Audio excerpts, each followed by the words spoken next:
கவர்ச்சி ஆடையணிந்து தன் நண்பர்களுடன் பழகக் கூறும் கணவர் என்ற தலைப்பில் உள்ள கதையை விரிவாக பார்க்கலாம் வாங்க.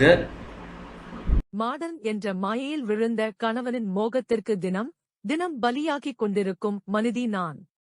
பொள்ளாச்சியில் இருந்து சில மைல் தூரத்தில் அமைந்திருக்கிறது எனது ஊர்ஷூர் என்னும் பிளாட்டுகளுக்கு இரையாகிடாத விவசாயம் நிறைந்திருக்கும் பூமியில் பிறந்து வளர்ந்தவள் நான்.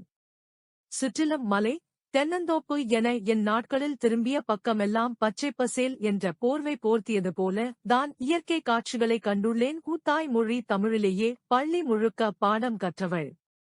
எனக்கு எப்போதுமே ஆங்கிலத்தில் எழுத தயக்கமும் இல்லை, அச்சமும் இல்லை. ஆனால் பேசுவதென்றால் தான் உடல் மொத்தமும் நடுங்கும், முகத்தில் வியர்த்து கொட்டும். ஆங்கிலம் எனது கௌரவம் அல்ல, வெறும் மொழி கருவி என ஆசிரியர் கற்பித்த வார்த்தைகளை முழுமையாக வாழ்க்கையில் ஏற்றுக்கொண்டவள் நான். இந்த ஆங்கிலமும் மாடனும் எனது கல்லூரி காலங்களில் கூட என்னை பெரிதாய் பாதித்திடவில்லை.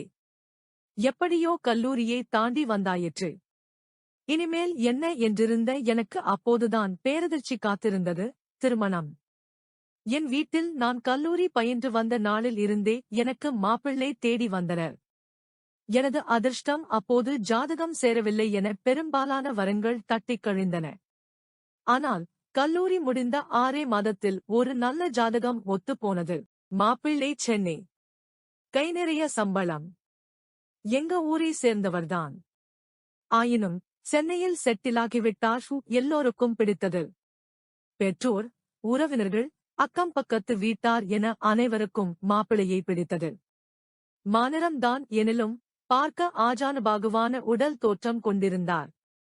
எனக்கும் அவரை மிகவும் பிடித்திருந்தது. ஒரு நாள் அவர் குடும்பத்துடன் பெண் பார்க்க வந்தார். அவர் வீட்டாருக்கும் எங்கள் வீட்டை பிடித்திருக்க ஓரிரு மாதங்களில் நல்ல நாள் பார்த்து திருமண தேதி முடிவு செய்துவிடலாம் என பேசி முடித்தனர். 3 மாதத்தில் பெண் பார்த்து சென்ற 3 மாதத்தில் திருமண நாள் தேர்வு செய்தனர். எங்க ஊரிலேயே திருமணம் சிம்பிளாக முடிந்தது. சென்னையில் அவரது நண்பர்கள் மற்றும் அலுவலகத்தின் உடன் பணிபுரிவோர் வசதிக்காக இன்னொரு முறை திருமண வரவேற்பு வைத்துக் கொள்ளலாம் என்றார். வீட்டிலும் சம்மதம் தெரிவித்தனர். முதல் முறை அதேபோல திருமணம் முடிந்த ஒரே வாரத்தில் சென்னை பிரயாணம் மேற்கொண்டோம். அவரது நண்பர்களுக்காக மிக விமர்சையாக திருமணம் வரவேற்பு ஏற்பாடு செய்திருந்தார். படங்களில் அல்லாமல் அன்றுதான் என் வாழ்வில் அத்தனை பேரே அப்படி ஒரு ஃபேஷன் உடைகளில் நேரில் கண்டேன். இன்றைக்கு மட்டும்தான் போல. சரி, திருமண வரவேற்பு என்பதால் இத்தனை மேக்கப், ஸ்டைலிஷ் உடைகளில் வந்துள்ளனர் என எண்ணினேன். ஆனால் என் எண்ணம் தவறானது. என் கணவரின் தோழர்கள், தோழிகள் வெளியே போனாலே அப்படிதான் வருவார்கள் போல. ஓரிரு நண்பர்களின் திருமண விருந்தை ஏற்க சென்ற போதுதான் சிலபல விபரீதங்களை காண நேரிட்டது. என் ஊரிலே அனைவரும் என்னை கண்டு பொறாமைப்பட முக்கிய காரணமாக இருந்தது எனது கூந்தல்தான். மிகவும் நீண்ட அடர்த்தியான கூந்தல். சில சமயங்களில் என் அம்மா யாரு கண்ணு பட்டுச்சோ என கூந்தலுக்கு மட்டும் திருஷ்டி சுற்றி போட்ட நிகழ்வுகள் எல்லாம் அரங்கேறியுள்ளது. எனக்கும் என் கூந்தல் மீது அளவு கடந்த ஈர்ப்பு இருந்தது. நண்பர்களின் திருமண விருந்தை ஏற்க போகும் முன்னர் என் கணவர் செய்த முடியை கத்தரித்ததுதான். ஓரிரு நாட்கள் என் கண்களில் ஈரம் காயவில்லை. கண்ணாடி முன்பு நிற்கவே எனக்கு கூச்சமாக இருந்தது. ஆனால் அவரோ இதுக்கு ஏன் அழுற, முடிதான என சிம்பிளாக கூறி சென்று விட்டார். நான் அறிந்த பெரிய மாடன் உடை சுடிதார் வகைகள்தான். பேச்சுக்கு கூட பேன் அணிந்ததே இல்லை. ஆனால் முழங்கால் தெரியும் அளவிற்கும் தொடை தெரியும் அளவிற்கும் உடைகளை வாங்கி கொடுத்து, இப்படிதான் நீ வெளியே வந்தாலோ என் நண்பர்கள் வீட்டுக்கு வந்தாலோ உடை அணிய வேண்டும், மாடனாக இருக்க கற்றுக்கொள் என கூறி எனது கூச்சங்களையும் வெட்கத்தையும் அறுத்தெறிய கூறினார். இதை என்னால் ஏற்றுக்கொள்ளவே முடியவில்லை. ஆனால் என் கதி அப்படியான உடை அணிந்துதான் அவரது நண்பர்கள், தோழிகள் முன் நான் காட்சியளிக்க வேண்டும். ஒவ்வொரு முறை அந்த உடையை அணியும் போதும் எப்போது வீடு திரும்புவோம், எப்போது இதை கழற்றி ஏறிய முடியும் என்ற எண்ணம் மட்டும் என்னுள் ஓடும். கைகுலுக்குவதை தவிர வேறு எந்த வகையிலும் வேறு நபர்களை நான் என்னை தீண்ட அனுமதித்தது இல்லை.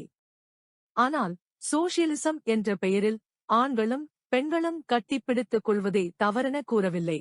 ஆனால் அதை என்னால் ஏற்க முடியவில்லை என்பது எனது பெரும் கவலை. தோள் மீதும் இடை மீதும் கை போட்டு செல்ஃபி எடுத்துக் கொள்வதெல்லாம் நான் அறியாத கலாச்சாரம். நான் கண்ட வளர்ந்த கலாச்சாரம் வேறு, என்று ஏற்றுக்கொள்ள தயங்கும் கலாச்சாரம் வேறு. இதை கிராமம், நகரம் என பிரித்து பார்க்க முடியவில்லை. நகரமாக இருந்தாலும் ஒரு பெண்ணுக்கு பிடிக்காமல் இவற்றை செய்வது சரியான காரியம் அல்லையோ. என் கணவர் கூறுவது போல மேக்கப், ஸ்டைல் மற்றும் உடைகள் அணிந்து கொள்ளவில்லை எனில் வீட்டில் சண்டை வெடிக்கும். ஆகையால் அவர் சொல்வதை எல்லாம் கேட்கும் ஒரு பொம்மை போலதான் நான் வாழ்ந்து வருகிறேன். ஓரிரு மாதங்களுக்கு ஒரு முறை, ஒரு வார காலம் சொந்த ஊருக்கு தவறாமல் போய் வருவோம். அந்த நாட்கள்தான் என்னுடைய சொர்க்கமான நாட்கள். எனக்கு பிடித்த மாதிரி உடை அணிந்து நிம்மதியாக வாழ முடியும். நானறிந்த வரை அந்தந்த ஊரில் அவரவர் கால சூழலுக்கு ஏற்ப உடை அணிவதுதான் ஃபேஷன். ஆனால் காலப்போக்கில் அந்த நாட்டவர் அணியும் உடை நன்றாக இருக்கிறது என நாமும் அணிவது எந்த மாதிரியான அணுகுமுறை? அவன் உடலுக்கும் உணர்வுக்கும் கலாச்சாரத்திற்கும் ஏற்ப அவன் உடை உடுத்துகிறான், உணவு உட்கொள்கிறான். இதை நாமும் ஏற்பதால் தான் கலாச்சாரமும் கெட்டுவிட்டது, உடல் ஆரோக்கியமும் கெட்டுவிட்டது. வெள்ளையாக இருக்கும் ஒரு தம்பதிக்கு வெள்ளையாக அழகாக குழந்தை பிறந்துள்ளது என கருப்பாக இருக்கும் ஒரு தம்பதி அதேபோல வெள்ளை நிற குழந்தை பெற்றுக்கொள்வது எப்படியான ஆசையாக இருக்கும்? அப்படியான ஆசையாக. Thanks for watching.